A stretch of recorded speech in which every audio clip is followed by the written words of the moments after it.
Yo, we have a lot going on right now. Let me get the invitations out and the live audience in here. 6 earnings announcements. Count them. 1, 2, 3, 4, 5, 6. Many last night, one this morning.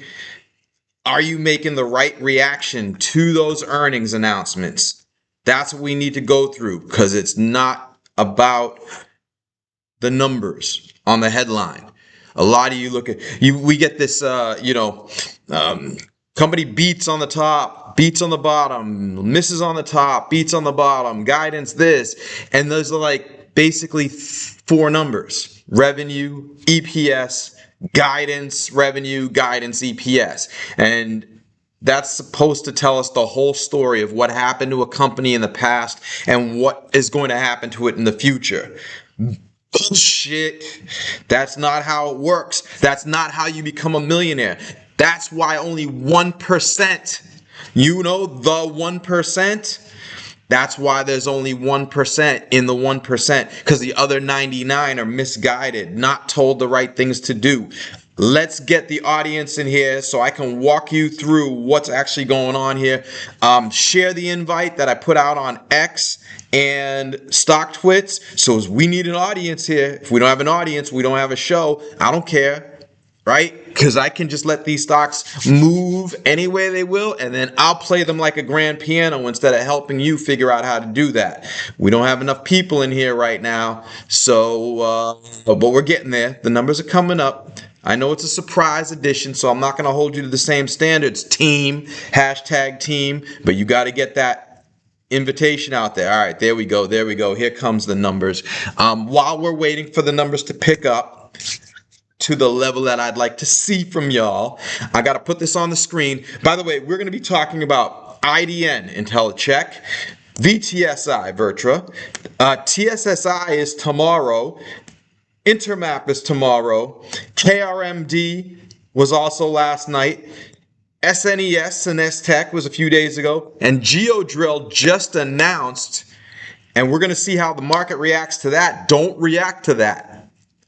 Don't react to that until you get my analysis. I did a deep analysis on that. I'm speaking to the company and its CEO about that one, in addition to what they've already given us. But in the meantime, before we get started, what you see on the screen is my disclaimers, right? I'm not a registered financial advisor. I am registered as a day trader with the IRS. I can do whatever I want at any time. Do not take anything I say as investment advice or a trigger for you to make a move on your own. There should be nothing that you do because of anything I say, and therefore that allows me the freedom to assume that market movements are market movements that have nothing to do with me, and I can do what I want with my stuff. How about that? So if you continue to listen to this, it's because you acknowledge that you've read this or had somebody read it to you and accept those terms. How about that for a CYA? Okay, let's get into it because we got a lot to go through. I'm not going to tell you all these things. You guys, we do this every week. We'll do this tomorrow on the regular show. Every Friday, 2 o'clock, Stock Talk Live with Money Mark. This is a special edition earnings announcement of Stock Talk Live. Let's go through it. This is going to be, I'm going to try to get through it quick because we have a lot going on. We got a lot of stock market movements. I know a lot of you are jittery out there. I'm going to bury the lead right now. I'm happy with all of the earnings announcements we saw. Okay?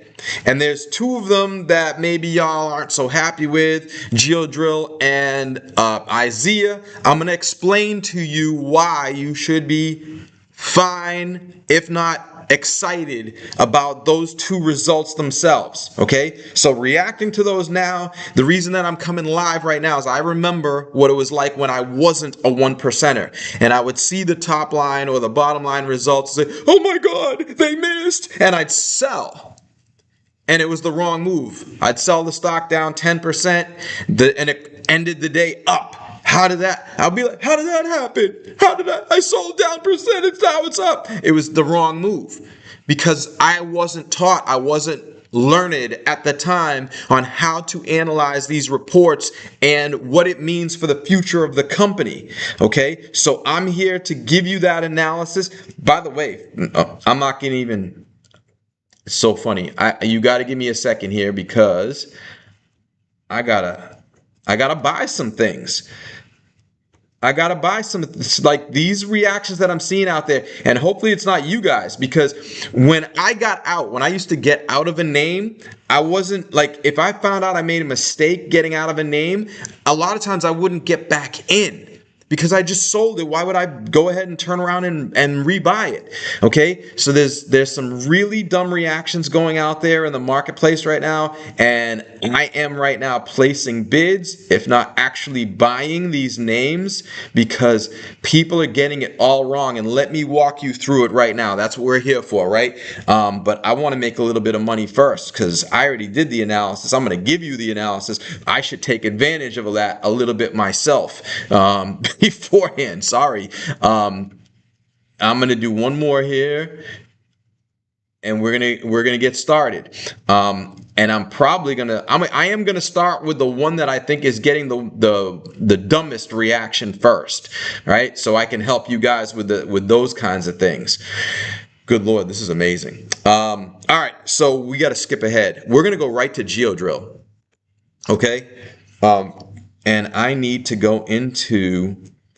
I created an entire analysis of this so I can walk you through it as quickly as possible. So let's see here. Boom, what I wrote was about Geodrill. First of all, right, the results on the top line looked cool. Look, 14% increase. This is a company that did not have this kind of growth rate a couple of years ago, but because gold and other metals have become super important in the world, these companies that take drills, and this, right, Geodrill, all they do is they own drills, they buy drills, and then anybody who needs gold taken out of the ground, for example, copper taken out of the ground, they call Geodrill and they say, Geodrill, can you bring your drills and get this stuff out of our ground? Sounds basic, right? It is basic, but gold is at all-time highs. So imagine what their phones are doing. They're ringing off the hook, okay? And this is what's going on right now, is that their phones are ringing off the hook so much that they had to go get more drills. They had to double the number of drills they had in South America. And as a result, now this is what happens, right? If you take drills and you have to deliver them somewhere, that costs you money. And then once you get those drills there and start drilling stuff out of the ground, you make money. So what's going to happen if your phone rings off the hook from companies? I need gold out of the ground, I need copper out of the ground, and you're like, oh my God, we don't have enough drills for you guys. You have to go out, you have to buy drills, you have to deliver the drills, you have to set up the drills, you have to pay people to do all that. That's a lot of upfront expense. And then you start raking in the cash from that upfront expense. So for those of you who are used to looking at cloud companies, SaaS, software as a service, Salesforce.com, companies like that, right? You may have noticed in the past that sometimes those companies miss their bottom line and the stock goes shooting up. Why? It's because their bookings expanded. And the upfront expense associated with those high demand orders coming in pressures the bottom line in the initial quarter, but then provides a long tail of profitability thereafter. Okay? So that is the summary of what happened here, but we're going to walk you through it. Now, of course, it was also the rainy season. Okay, so there is seasonality in this business, and because it's rainy in certain segments of the markets where they operate, they have a limited ability to operate at capacity during this particular quarter. I talked about that in the past, right? This quarter is now in the past. Q4, Looks like it's going to be much better. They've already said that in their documentation. We're going to have an earnings call shortly with them. I don't even know what time the earnings call starts. Damn. Where is the, let's see, I need the press release for their earnings announcement. Oh yeah, it's right here. We had it right on the screen. What time does that call start? And that's the other thing is I'm going to have to get on that call late. I think it's at 10 o'clock. Yeah, 10 o'clock. And I'll get on that call late, and I'm going to have a call with the company right afterwards. But so that's normal. We're going to go into Q4 and have a stronger quarter, partly because they doubled their drills in South America, which, by the way, I won't even talk about the company. We'll talk about it tomorrow. The company that I think they doubled those drills for, that's obviously bullish for them, right? A company calling up Geodrill and say, we need you to double how many drills we have operating is usually bullish for that customer. We'll talk about that customer tomorrow. We don't have time for that today. We're talking about Geodrill today. So you had some pressure there, but let me walk you through. Let me see, go back to my analysis. All right, here's what I said. Under the covers, some astounding things occurred in the quarter. They had a massive cash flow from operations. So let's go to the cash flow analysis. You had a company that just announced what looked like a loss, right? But check this out. This 3-cent loss was a result of 1.5 million negative net income. But income tax expense. They put a huge income tax expense in a quarter where they didn't have any operating income. Again, from setting up those drills, plus it being the wet season. No big deal as far as that goes, but why would you pay such major taxes? So this loss is not really a loss, okay? It's $48,000. That's first of all. Then, if we go to the cash flow statement, what you're going to find is cash from operating activities. This is for the 9-month period, okay? 22 million. If we go to the same thing, let's see, cash flow from operating activities,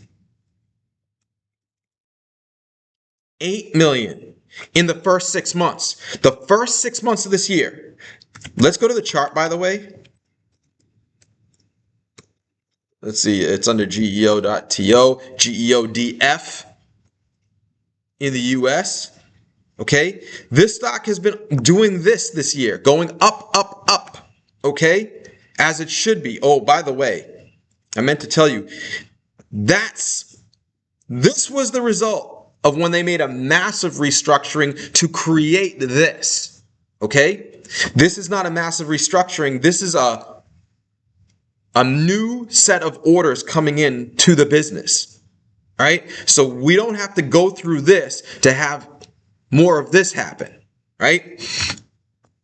8.4 million in the first 6 months of the year, but 22 million in the 9-month period.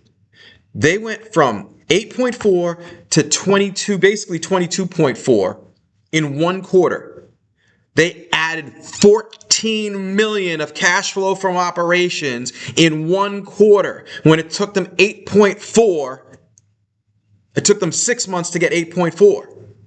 It only took 3 more to get another 14. The stock acted like this over the first half of the year, and in this 3 months, they generated all that extra cash. You have to keep that in mind here. Hey Siri, what's 14 divided by 47? That's 30 cents per share of cash flow they generate this quarter alone. This is a stock trading at 366 in Canada, but I want to use US dollar stock, 30 cents, because this is in US dollars. They report in US dollars, okay? So even though this chart is in Canadian dollars. So in US dollars, the stock is trading at $2.40. They generated 30 cents in one quarter of cash flow from operations. Hold on one second. I'm placing another buy order. Let's get more. Sorry. Like, if people are going to sell this stock, then I'm going to buy it from them. That's all there is to it. So give me a sec here, because people are willing to sell, I'm willing to buy. All right, so I'm buying the stock, and by the way, I'm letting the stock come to me, right? Like I'm helping you guys out, right? Because you're a limited audience, you're not the whole world. The whole world is making the wrong moves, and you and I get to make the right moves, and I'm here to help you do that. Why? I'm already rich, number one. Number two, somebody did it for me, all right? But that doesn't mean that I'm not going to step in here and be buying this stock while we're on the show, seeing that people are making the wrong moves. Okay, so I'm buying thousands and thousands and thousands of dollars of this stock as we speak, letting those shares come to me, placing those bids out there into the marketplace. So boom, that is the first thing. So the cash flow from operations, tremendous. If you take out, there's a couple things. Depreciation goes into their earnings. Okay, so as part of this assessment of their earnings, revenue, cost of sales, SG&A, all that stuff, all that, they include in those expenses depreciation of their assets. The problem is that if you look at their depreciation expense, and this isn't going to be a financial lesson today, it would take far too much time. What you would find is, and it's all in these documents, I just spent the last couple of hours going through all of these documents. What you find is that they're depreciating their assets at a much faster rate then they're actually losing those assets. They might do $12 million of depreciation, but they only retire like $5 million of assets.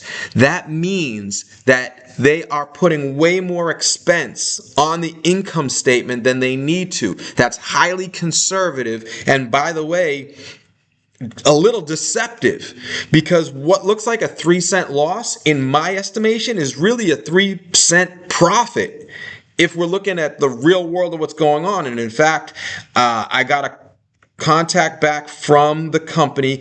I asked them to remind me of their depreciation schedule on their rigs. Okay, they depreciate their rigs down to 0 between 5 and 10 years. Okay, and then I said, okay, so that's the depreciation, 5 to 10 years. How long do those rigs actually last? And they wrote back, forever. They're like airplanes. We keep the frame, we rip out the inside, we maintain them. So they have drills. They literally have drills out there, because this company's been around for more than 5 or 10 years. They literally have drills in operation, generating revenue that is on the balance sheet for $0, zero value. So here's a company that has a book value, right? Their book value right now in Canada, 332 stock price, their book value is close to $4. You have a profitable company trading at 332 with a book value of something closer to 4. You're paying less than the value of the book value of their drills.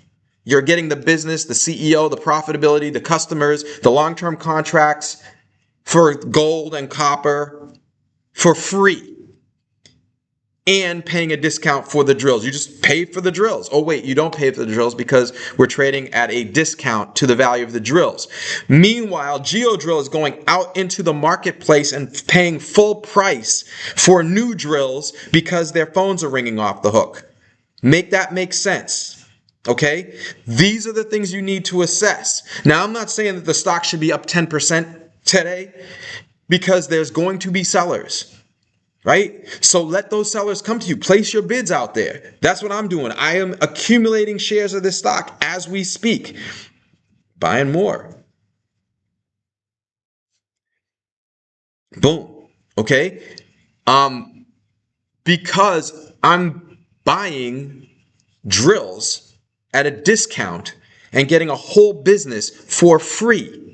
So let the people out there that worry about what happened 3 months ago freak out over these results. That is the wrong way to think about it. That's why the sharks get the fish. and why the fish get eaten, because they don't know what they're doing here. All right, let's continue on with this assessment. So, all right, I said, yeah, looks like they earn more than 3 cents if we were looking in the real world. Oh yeah, and then in the real world, so the book value, right? That's the true book value, but the true book value is also understated because the value of drills goes up over time and they keep their drills brand new. They spend money, right? Part of that capital expense that they spend is towards keeping those drills in top condition. They're one of the few, if not the only company out there that has a captive maintenance team, okay, in-house to keep those drills brand new. And the price of drills goes up over time. So we're easily looking at a company right now that has, I believe, well over, let's see, I did the math on this before. Because you look at their balance sheet and how much they've depreciated their entire fleet of drills, it's like $45 million extra that they've depreciated them over the reality, minus, not even including the inflation. 45 million is $1 per share. And that's why this chart's way up here. Because they are understating their book value by $1 per share. So what does that mean in terms of, and that's in US dollars. So we're getting basically, my estimate was, I think it was when I did the math, $3.79 of real world on the street book value. $3.79. The stock is trading for $2.50. When I look at that, right, no matter how big my position is, I see the stock drop, I go buy more. Because what just happened in this quarter is already in the past. And what they did in the past was spend a lot of money to set themselves up with more drills in South America because the phone's been ringing off the hook. And set themselves up for a great Q4 and an off the hook. I'm telling you right now, I've been telling you for months, but I'm telling you again right now, Q1 is going to be off the chain, and Q1 starts in 6 weeks. It's middle November. We're a month and a half away from Q1, and Q1 is going to be crazy. Q4 is going to be better than Q3, but Q1 is going to be crazy because of all these drills they've set up, and we're going to go into their seasonally strong period. The growth rate's going to go through the roof. The profitability is going to go through the roof, and people are going to kick themselves, number one, for selling the stock today, and number two, for not buying more, which is what I'm doing, what I've been doing this morning. Okay, so what else do we got in my analysis here? Let's see. Yeah, cash flow from operations, 29 cents in the quarter. They took nearly $4 million of depreciation expense. $4 million of depreciation expense in this, right? Look, if they didn't take, but they only retired $850,000 of PP&E, property, plant, and equipment. Let's raise that to $1 million, okay? Just to make it even numbers, right? That's more aggressive than we need to be, but let's be aggressive. So if they took $4 million of depreciation, but retired $1 million, then they over depreciated by $3 million. Well, if we add that $3 million here, then we've got ourselves a positive quarter, a plus earnings quarter, despite the expense of expanding into South America, which isn't included in what I'm talking about right now. I'm just talking about depreciation, which is not including the rainy season that they had in Africa, that they're now coming out of. Okay? And yeah, see, I did the math in my head talking to you, but I actually had it written down there. $3.79 of book value. For a company that, like, had a zero loss, if you exclude taxes. Why are you taxing yourself $1.5 million on a $50,000 loss? If I took a $50,000 loss, I wouldn't be paying $1.5 million in taxes. Well, that's how accounting works on Wall Street. And that's why investors get things wrong a lot of times, because they don't understand how this bullshit works. But I do, and that's what I come here to explain to y'all. By the way, okay, so all that said, We got the book value, you got the profitability, you got the 29 cents of operating cash flow in the quarter. You got this company that's, right, in the 9-month period, an understated 21 cents. Okay, so they did 21 cents in the first half. So they basically were on a 40-cent run rate, 40 cents of earnings in US dollars. 40 cents. Stocks trading for $2.50. The company's growing, grew 14% in a seasonal quarter. This is probably going to 20% growth pretty soon. Okay, so you got a company that under the covers is probably growing at about 20% a year, highly profitable, lots of cash flow, and yet trading for a PE of like, what's that, 6? Less than 6. All right. Last thing I'm going to share with you. Damn. Did I? Yeah, I didn't put this on. I can't put this on the screen. But there was an analysis put out by Beacon Investments on Major Drilling Group International, the 800-pound gorilla in this space. This is the company that I expect to buy Geodrill when Dave Harper, by the way, the 40% shareholder in this company. He's the one that decided to do this. He's the one that, by the way, he's the one that decided to do this, right? Which led to this. He also decided to make these investments this quarter. And he owns 40% of the company. Why would you do that, Dave? Why would you take a loss? Well, obviously, because everything I'm telling you. I took the loss because it sets me up for massive profits in the quarters ahead. I got a customer that said, I need you to double. In all the time we've been doing business, all the drills that you've set up over the years, I need you to double that now. All the expense that you took gradually over the years to set up 1 drill, 2 drill, 3 drill, 4 drill, 9 drill, I need you to put all of that in 3 months. And Dave's like, that's a lot of expense. I'm going to take a loss in the quarter. And they say, do you want the business, Dave, or not? And Dave's like, hell yeah, I want that business because I'm going to have an even bigger quarter in the future than I would have expected. I take that little loss now for the big profit in the future. Beacon Investments is the company writing the report on Major Drilling, who I expect to acquire Geodrill from Dave because Dave is going to retire at some point. He has said it many times. I've known him for years. He plans on selling the company. Beacon says that Major Drilling and other drilling companies have hit an inflection point because of a super cycle in commodities. You guys know this just like I do. Gold prices through the roof. Copper now considered very important because of the power that is needed for AI data centers, right? And this is the majority of what these guys drill for, gold and copper. That's what they take out of the ground, right? So Major Drilling got an upgrade in price target significantly to $20 per share. I'm not going to put it on the screen. What that represents, though, is 12 times EBITDA, right? That's what they said. They said the proper valuation for this is now 12 times EBITDA because of the super cycle in commodity drilling out there. 12 times. Do you know what Geodrill is currently trading for?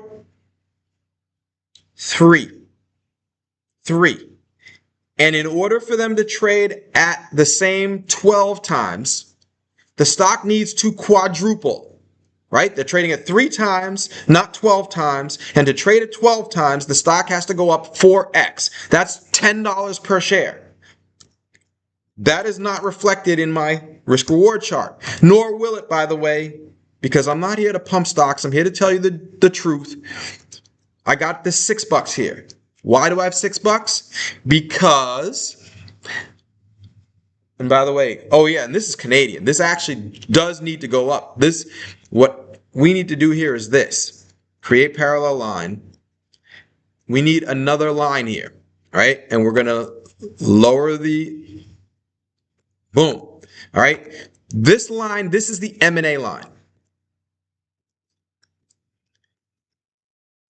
And I usually don't put an M&A line in a stock, but I probably should have done this a long time ago because Dave does intend to sell the company. And when you get a sale, the value of the company is higher than it is as an independent entity. Why? Because if Major Drilling is worth 12 times EBITDA, then they can easily pay 9 times EBITDA for Geodrill and then get that extra 3 off the top for themselves. That's called accretion. Right? You know, when a company acquires another company and says, this is an accretive acquisition, that's because they're paying less for the company in terms of multiple than what they're going to get out of it. Not to mention the fact that if and when Major Drilling acquires Geodrill at that discount, but for a premium of the current stock price, right? They can pay $9 for the stock. That's actually worth something closer to 12 and then actually cut expenses. They don't need, like Dave's going to retire. So what Dave is getting paid all of a sudden just drops to the bottom line because Major Drilling has a CEO. They don't need Dave. They have a CFO. They don't need the whole, right? General and administrative expenses goes out the window and accrues to the acquirer. That's why you see so many acquisitions out there. All right. That's it. So bottom line here, right? There is no way this stock should have been down 10% because it's already trading well below book. I have accumulated shares as we were speaking here. I have bids out there. Let's move on to the next stock. I will take Q&A on this, by the way, tomorrow. All right, we don't have time for this because the Geodrill call is starting right now, and I got to take you through the rest of these earnings announcements and then listen to the Geodrill call and then speak to Geodrill because they want to speak to me after the call. Right, so somehow I'm going to have to make this all happen in more than real time. So okay, that's Geodrill. Let's go back to this. What is the next crazy reaction that I'm seeing out there? Oh wow. Oh well, we don't have to worry about this because IDN is already through the roof. 40% gain on money mark pick IDN. That speaks for itself. We'll talk about that tomorrow. How about that? Wow. Wow. Beautiful. So what else do we have here that people are messing up? Oh yeah, they're messing up Izea. Hold on a second. I already got bids in there. I was buying this last night. They're messing up Izea. And I knew that. I knew that yesterday. That was one of the ones that I was going to come live for already. Never mind Geodrill. Izea. By the way, we are going to talk about Curiosity Stream. I know a lot of y'all are really hot on this one. Up 27%. Yo, killing it today, folks. We are killing it. Not only are the good ones going cuckoo, but the ones that don't look great on the surface are actually really great. So I mean, this has been, this is one of the single best earnings days I can remember seeing. So we're going to talk. Man, I don't even know if we should talk about Curiosity Stream today because it's taking care of itself, up 26%. But we need to talk about Izea because people are messing this one up. By the way, I will look at these in a sec because if they're messing up in the wrong direction, right? If IDN shouldn't be up 40%, we got to talk about that so we can take profits also. So it works both ways, right? But so far, like IDN's call was crazy. And Facebook, was it mid 5 figures and doubling next quarter was what they said on the call. So Facebook is live. People have been waiting for Facebook to become a customer. They said Facebook was a customer and they're going to double their revenues in Q4 from Facebook and continue from there. All right. That's probably why the stock is up so much. Izea now, opposite end of the spectrum, the market's getting this one wrong. Because, and I get it, because you have one analyst out there and he had this estimate out there that was wrong. That's not the company's fault, that's the analyst's fault, okay? It's one analyst, right? Here's what's going on here. management has come in, new management has come in, and they are intent on getting rid of the unprofitable operations. Okay, we've talked about that before. This is a company that last year had $8 million of revenue and lost $8 million on that revenue. Do you know what you have to do to lose $8 million on $8 million? You have to have like 16 million of expenses. Okay? And in fact, it was 18 million. Total costs and expenses declined.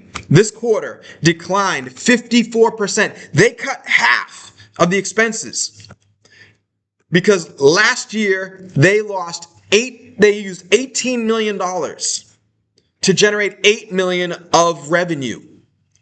That is a big cash burning operation. And in just 4 quarters, they cut half the expenses to turn profitable from operations with a minimal impact on their revenue stream. And by the way, right, that's just the expenses. The actual revenues, much higher quality. And here's why. 2 things. Number 1, what people might not have noticed. They produced new work for Kellogg's, Clorox, Nestle, Danone, you know, the yogurt company. These are major global brands that decided to do business with these guys. And then they won new business from General Motors, Owens Corning, you know them, and Amazon. New business, new customers. They won Amazon and the stock is down. They became profitable for the second time ever from an operating basis and the stock is down. They got all this new work from these customers, all this new business from these customers, right? And yes, the revenue's down a little bit, but why? Because they decided to kick out the customers that old management was allowing to operate at a loss. They were taking projects that were not profitable. They were taking revenue that was not profitable. You don't do that. But they were. So they got kicked out. New management comes in and says, we're not accepting this revenue. So of course revenue is going to decline. You have to rebuild profitable revenue. But taking out unprofitable revenue is bullish. Number 1. But number 2, right? In addition to these being new work and new business for the company, they're not project-based. The old business they were doing, they were busting their asses to find some rinky-dink company that needed a project done, doing that one project, losing money on it, and then boom, that's it. They got to go find new business. That's a lot of work. The new management team came in and said, yo, this isn't the right way to do things. All right. These guys work at a legendary ad agency that invented the Marlboro Man and the Pillsbury Doughboy. You know those, right? You might not know the name of the company, but you know those guys. That is the legendary ad agency they worked for. They came here because they, instead of being a small fish in a big legendary company, they wanted to be huge fish in a small company and make this small company huge. All right? I've talked about that before. Go to my blog site. You can see the initial analysis on the company. And what that entails is not taking project-based revenue from rinky-dink companies. It involves getting major companies to become recurring revenue contributors. And in my world, the rule of thumb that gets used is a 60% valuation difference in recurring revenue versus non-recurring revenue. So when you see those SaaS companies, those cloud companies, right? Salesforce.com, Oracle, SAP, you name it, all those cloud-based, subscription-based businesses, their valuations are so high. They get these 10, 20 multiples on revenue because the revenue is recurring. You get a 60% premium on recurring revenue. Well, if revenue goes from 9 million to 8 million, but it's 9 million of non-recurring to 8 million of recurring, well, wait a minute. The 9 is only worth 9, but the 8 is actually, you put a 60% premium on that. That's really closer to 13. So on an apples to apples basis, you're talking about a 9 to a 13. That's a 50% increase in the value of the revenue that they brought in. And that's what you should be looking at. Not the Wall Street estimates, because there's no Wall Street estimates. There's Wall Street estimate 1. And then you can't look at the revenue from an apples to apples basis because they've increased the quality of that revenue. Just like in the case of Geodrill, where you see the loss was actually not a loss because they generated $14,030,000 of cash flow from operations. And yet they announce -3 cents of earnings. Why? Because that's how accounting works. And accountants don't become billionaires. Stock analysts do. Okay? This is what I'm here to show. This is why I'm not one of the 10,000 clowns you get out there, because I go deep. I stay up late nights to figure this stuff out so I can continue making the 7 figures, millions, not million, millions per year. Okay? And teach you how to do the same. All right, so that's Izea. That, I had no problem with this quarter at all.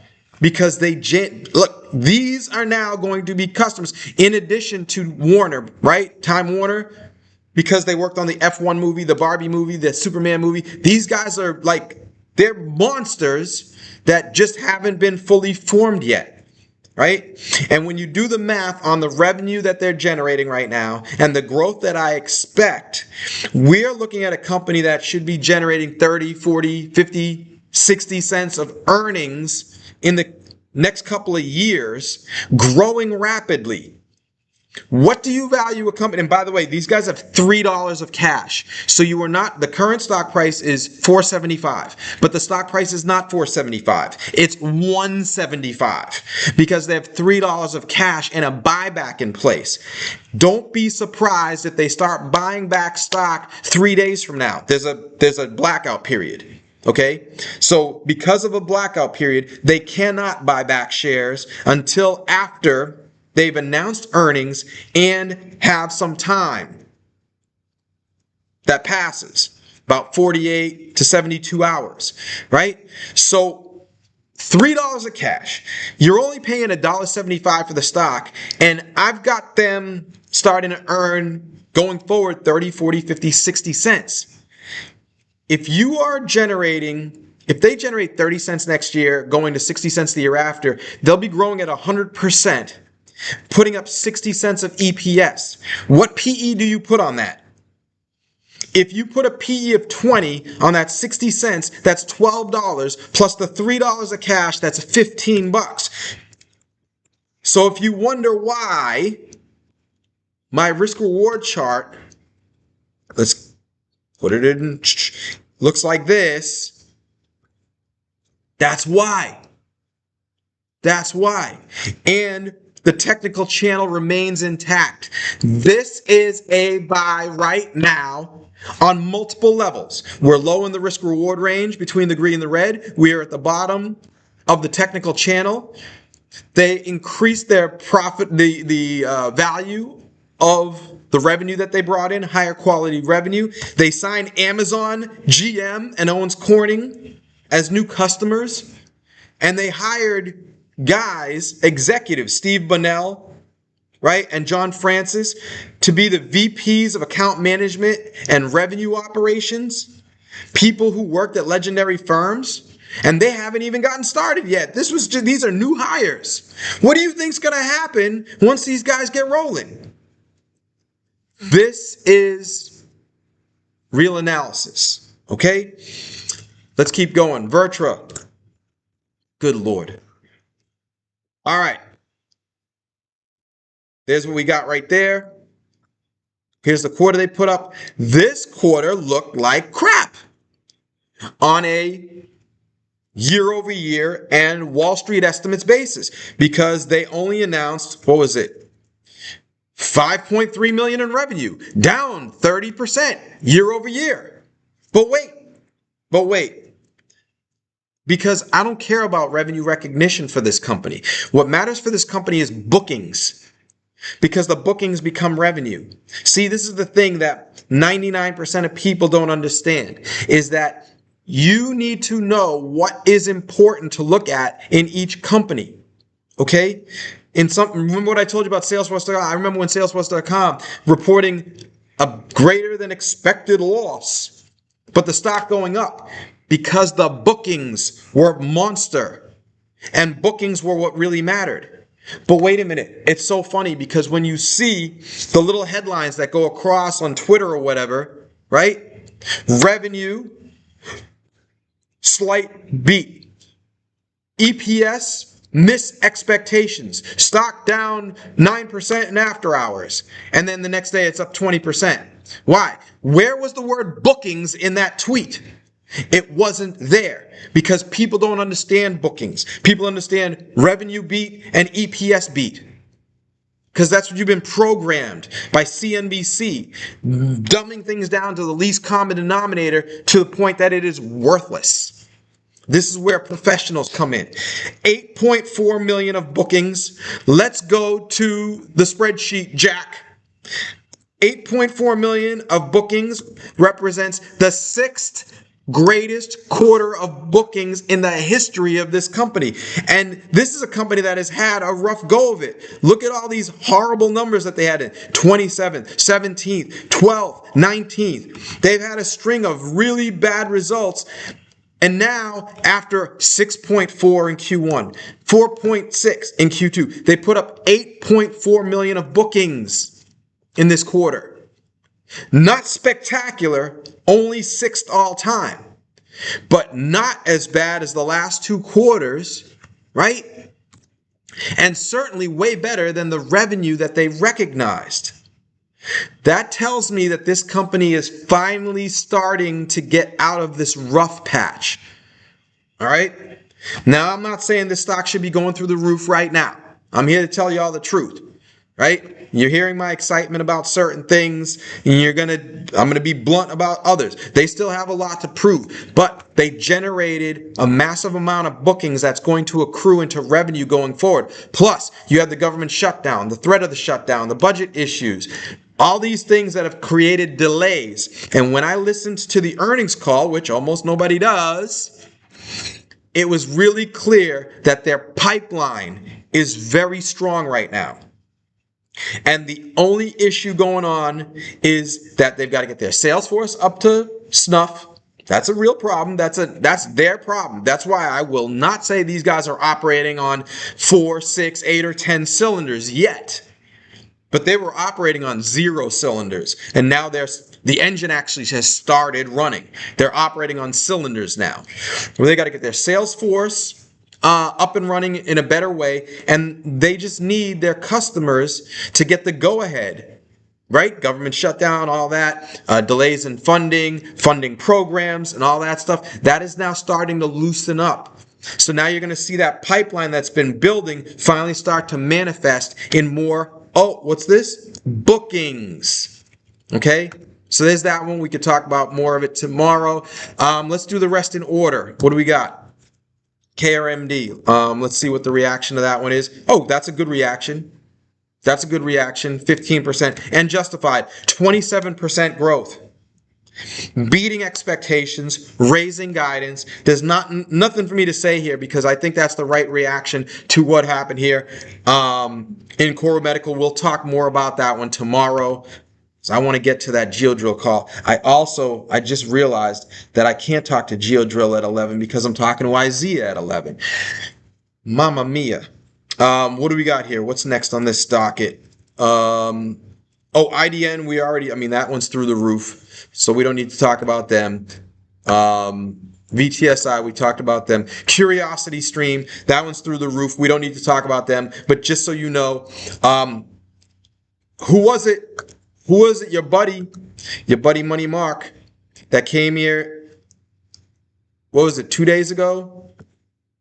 Yeah, 2 days ago, November 11th, Follow me on Twitter if you want these. Follow me on X, Twitter, whatever you want to call it. It's Money Mark Stocks putting out this note that Curiosity Stream had been hit on a downgrade and insider sales. The insiders are selling. The stock must be bad. Sell, sell, sell. And you drop the stock. Also, they got downgraded by Barrington. Barrington, that's a Wall Street firm. They must be right. Downgrade and insider selling. Stupid. Moron. Idiot. What did I tell you about Wall Street analysts? They're Wall Street analysts because they need money. They need a job. They have to work for somebody. They're not working for themselves. They don't have their own company like Money Mark had in 2004. They didn't shut down their own company in 2008 like Money Mark because they got so rich on their own business that they didn't need to work anymore because guys like Jim Cramer paid them a boatload of money for their stock picks because their stock picks, talking about myself, were so good. These guys have to work because they're not so good. They went to school. They went to business school. They know accounting. And in this case, Barrington, which by the way is not Goldman Sachs or Morgan Stanley, so it's not even bad enough that you got to work for a living. But you're not even working for one of the firms that we've even heard of. You're working for Barrington. And you downgraded the stock. Worse yet, it gets way, way worse. It was a mistake. Not my opinion. It was literally a mistake. The downgrade was an error. There was a typo in the spreadsheet that they send to Bloomberg. And next to CURI, it said hold, not buy, and Bloomberg says Barrington downgrades Curiosity Stream over a typo. You can't make this up. And as far as the insider sales, they were 10b5-1s. Oh, I know. Most of you don't know what a 10b5-1 is. Companies pay executives with shares. Founders get tons of shares. A lot of founders out there have 95% of their net worth tied up in stock. Okay? You own, Dave Harper owns 40% of his business. Okay? His business is worth 160 million Canadian. Hey Siri, what's 160 million Canadian dollars? That's $114 million. Hey Siri, what's 114 million times 40%? That's $45.6 million. Dave Harper has $45.6 million of his own stock. Okay? That's where his net worth is. He probably doesn't have $5 million of anything else. And so what they do is they set up 10b5-1s because they deserve. Look, bro, if you had $50 million, don't you think you would have a really nice house, a really nice car, a really nice lifestyle? Not if that $50 million was all in stock. You can't buy a house with stock. You have to sell some. So what they do is they set up 10b5-1s to pay them a little bit more than what they make at work so that they can have the lifestyle they deserve. Not a $250,000 a year lifestyle. Because Dave, if the stock goes up 10%, just 10%, it's up 100% this year. His stock's up 100%. That means he has grown his net worth by $20 million this year. If you made 20 mil this year, would you live like you made 250,000? No. So you put out a 10b5-1. It's an auto sell program. It doesn't mean that you're bearish. It means that you deserve to live better. All right? Put that in your notebook. Remember what I said, the most valuable things you got. So bottom line is, this stock was getting smoked because of stupid downgrades and stupid interpretation of insider sales, right? And meanwhile, they were having a great quarter, and I told you that they probably had put up a great quarter because they had already done 3 great quarters, because they are doing these AI video LLM deals, right? And I told you during the quarter that AI video is off the charts. You already know. Just in the last 3 months, what's happened to AI video? You can go to Grok, download Grok, look on the front page, it says create videos, and take an old picture of yourself and feed it in there and see what happens. It will turn it into a video. AI will assess the picture, what's going on in the picture. I put a picture of myself running when I was 35 years ago, when I was 20, right? Buff, young dude, kicking people's asses on the track, but all I have is pictures, no videos, because this was the 80s. I didn't have my dad out there with a video camera, right? I got pictures. I fed the picture into Grok and it put it to life. It said, oh, this is somebody running. And by the way, he's got big legs, so he's got a big stride. It assessed all that.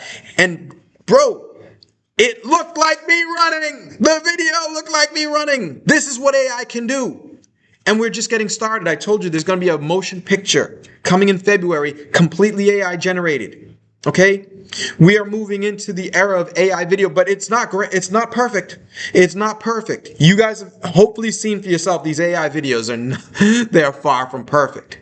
And that's because the LLMs haven't been trained enough. So what's happening is the hyperscalers are seeing, right, these massive usage and increase in the efficacy, the quality of the videos that AI is cranking out, and they're saying this is a gold mine. This is an absolute gold mine. We, the hyperscalers, could basically take over Hollywood with this stuff. We need more video to train these LLMs. And CuriosityStream not only has videos to train the LLMs, and they've licensed this out to these guys, but now they've become a broker, the middleman, to go out and make deals with other video content providers to the LLMs. And they said in the call that they expect that number to double or triple in the coming year. Okay? So how could their quarter not have been good with all that going on? And as the cherry on top, Craig Hallam, Roth, and Needham are taking them out to investors next week in consecutive days. This was the easiest buy you could imagine. And now, those of you who got my tweet and understood the difference between BS, Wall Street, CNBC, garbage, insiders are selling, Barrington downgraded, and real research, you're up 26% today. This is how you make money.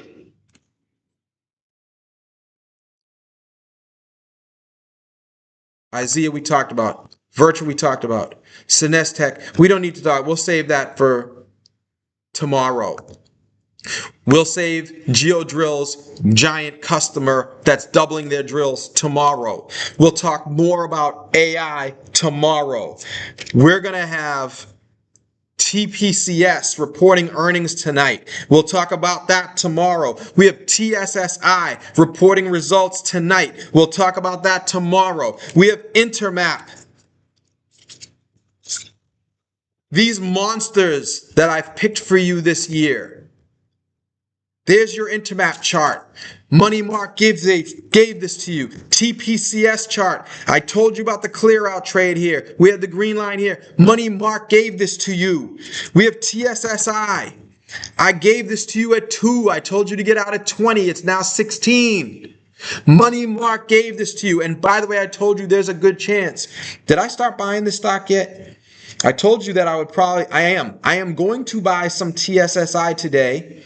In fact, I'll buy some now just so I make sure that I fulfill my promise, because I'm willing, not under the rules, by the way, guys. This is not under the rules. This is Money Mark operating on his own recognizance. I want to take a chance because it was the government year end.